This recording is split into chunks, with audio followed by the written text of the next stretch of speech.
From Seattle to Havana, it's the trip that took Alaska Airlines years to pull off. Many thought wouldn't even happen. But this weekend, Como News landed a spot on the very first West Coast flight to Cuba. Como's Morgan Chesky got home early this morning. Brings us our first glimpse. What a trip. What an experience. Yeah, what a trip indeed. And you know, Mary Eric, everyone has an idea of what Cuba is or what Cuba should be. The old cars, cigars, communism. But with that island nation now just one flight away, there may be no better time for Northwest travelers to find out for themselves. Dawn in Havana. Perhaps at no other time in Cuba's history has the start of a new day held so much promise. Now, a country mysterious to many is giving the Northwest its first glimpse of an exciting future. Our Cuba connection starts with Alaska Airlines, who launched the nation's first West Coast flight. We figured we had to have a seat on. Yeah, hard to believe after more than 5 decades of being closed off and months of planning, we are finally on the first West Coast flight. Seattle, Havana, here we come. Pleasure to have you all on board. Likely be arriving into Havana early with... And 3,000 miles later, ladies and gentlemen, for entry into the country of Cuba. Cuba introduced itself as only Cuba can.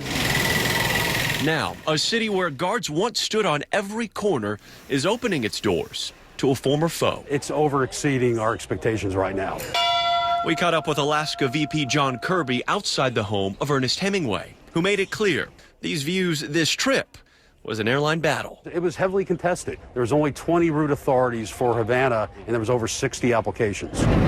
Right away, you knew a lot of people were going to be disappointed. But for those of us who made it here and met the people who call Havana home, we found their country at a crossroads.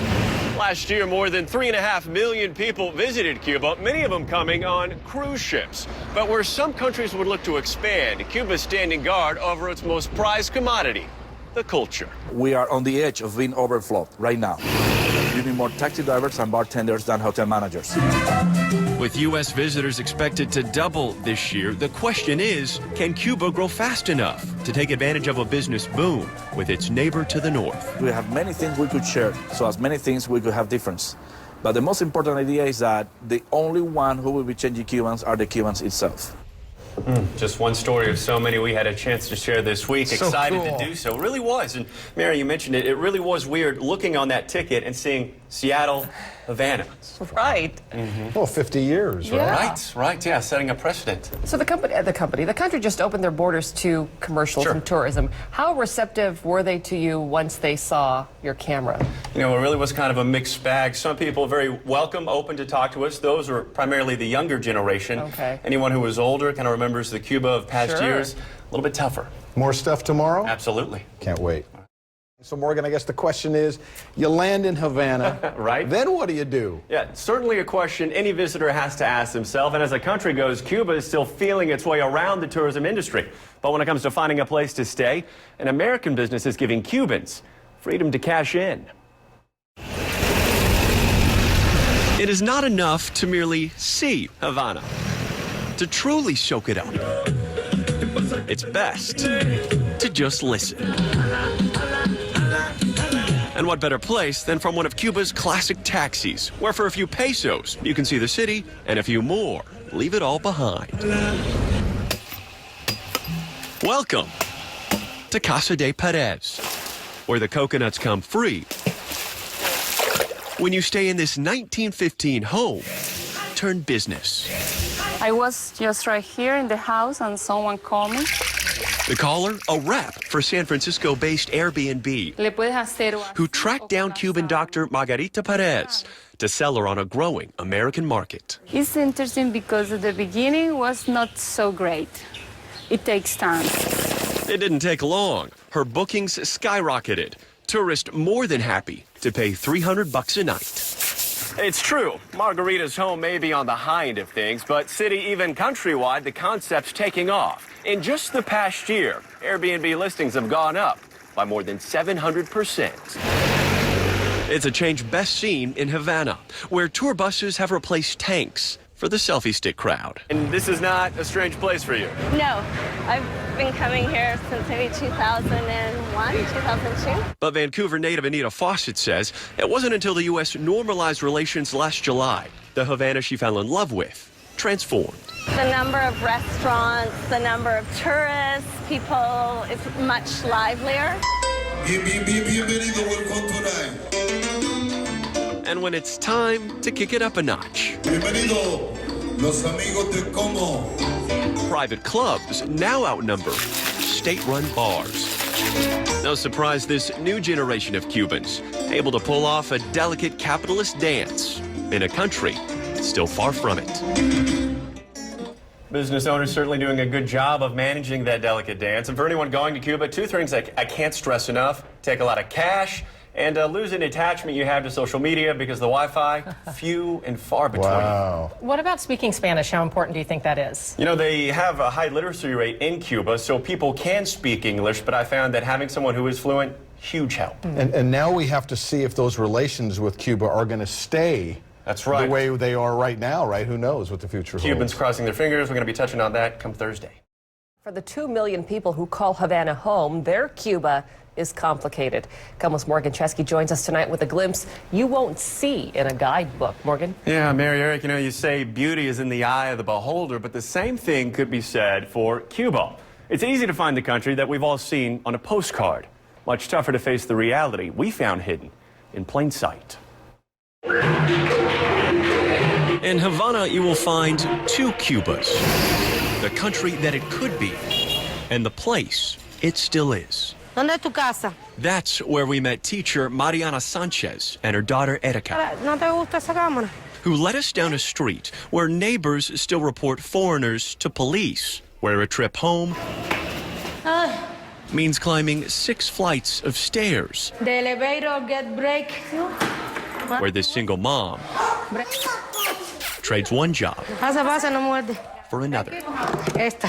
Inside a tiny apartment she shares with her mother, the two split a routine perfected by a lifetime of practice. I am waiting for the water to come here to bring to the tank, because the water run only over 1 hour, 2 hours.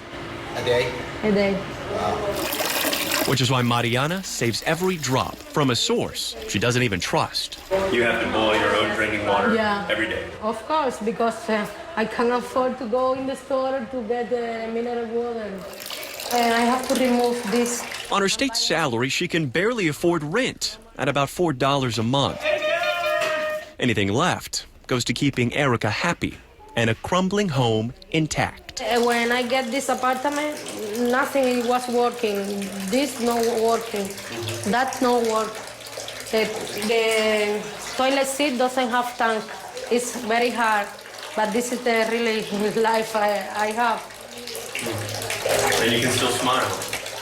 Sure, what can I do? Erika. She'd like to be a tour guide, but says her English isn't good enough. She'd like to move, but for her apartment, no one's buying. She'd like to see Cuba as it could be, but knows better. We live by ourselves, without men. What can we do? We have to take what we got over the table. Which is why this mother takes comfort in what she does have. That smile sticks with you. Mariana told me she plans to take that English test to become a tour guide, but may not make it because of a criminal record.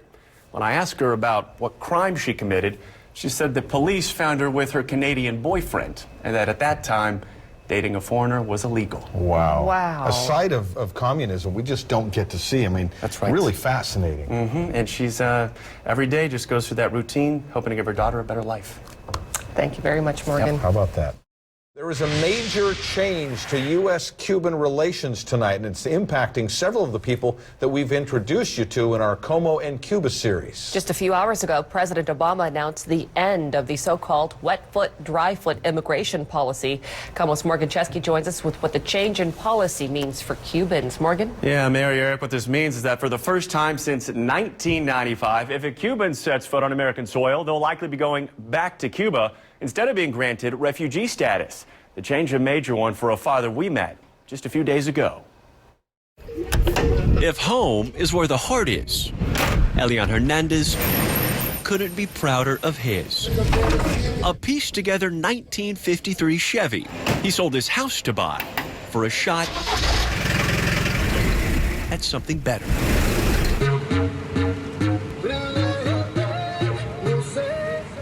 Why taxi driver for you? Y ahí estoy trabajando de taxi. Te ve todos los días un ratico, porque la vida es mejor, ¿entiendes? Te va mejor de taxista, que no como estaba trabajando. Of Cuba's 201 state-approved jobs, Elian says you won't find many that pay better than taxi driver, which is why he left his job fixing air conditioners to make sure his son has a future. Porque aquí yo tengo 32 años y he trabajando el día entero y no tenemos nada. Yo quiero que mi hijo estudie y tenga un título y trabaje, ¿entiendes? This is the Havana many tourists won't see. The same place where their cooks, tour guides, and taxi drivers call home. Aging, crumbling apartments many would love to leave.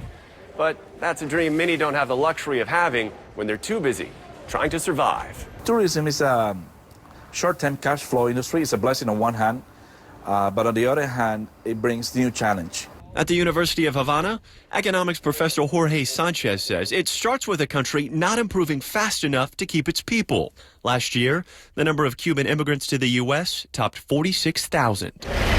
Get outside the city and the cause becomes more clear.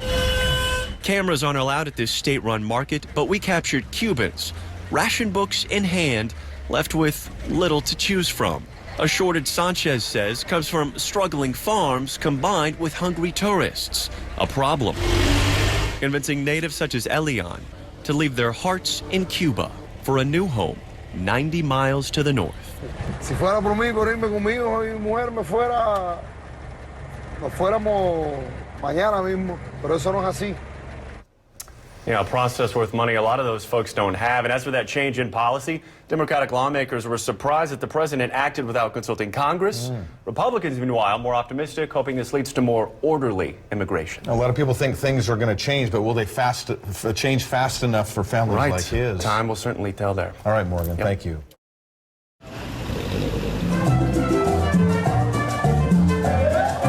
In Havana, it's easy to see the present, a peek at the past, not much harder. But to see the Cuba of tomorrow, it's best to wait till the sun goes down. It's here, outside hotels, you'll find the faces of Cuba's future, fighting to find Wi-Fi they may or may not be paying for. And that's where we also ran into this. A Cuban teen rocking American flag shorts just steps from his capital, rapping a message you would never hear till recently.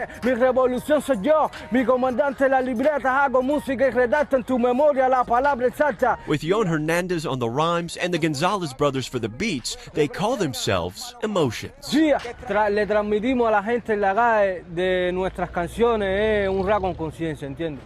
Un rap que nosotros hacemos música con las cosas que pasan a diario, que nos pasan en el barrio, que vemos por ahí.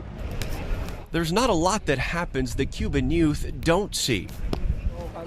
We met David and Diego on their way to work. David, an aspiring mechanic, Diego finishing up high school. We ask both if the U.S. is now seen as a friend. Yo creo que sí y no. Los presidentes cubanos dicen que tienen que cumplir requisitos para ser amigos, ¿no? Lo de la base Guantánamo y esas cosas, quitar el bloqueo que... Those requirements include dropping the embargo and leaving the base at Guantánamo. Actions these two say speak far louder than words. Y dime, ¿tienes esperanza en el futuro?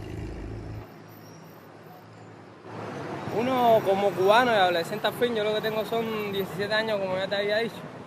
Uno muchas veces no piensa en el futuro del país. And with a goodbye, we left Cuba as we found it, a country at a crossroads where the sounds of change accompany the rhythm of an uncertain future. Escucha bien.